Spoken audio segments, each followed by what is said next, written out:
اور ایک اور اجازت فرمائیے.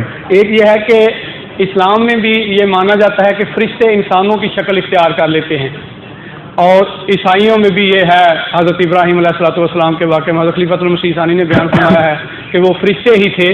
اور ان میں کیا فرق، کیسے پتہ چل سکتا ہے کہ کوئی یہ انسان کی شکل میں فرشتہ بیٹھا ہوا ہے سامنے یا انسان بیٹھا ہوا ہے؟ تو کیسے ان کو بھوک لگتی ہے، شادی کرتے ہیں، کیا کیسے؟ جن کو خدا دکھاتا ہے ان کو اتنی عقل بھی دے دیتا ہے.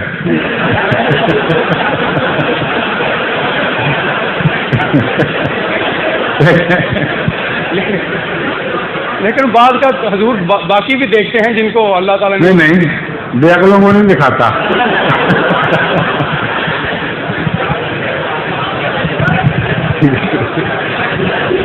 آگے چلیں اب نیکسٹ آدمی.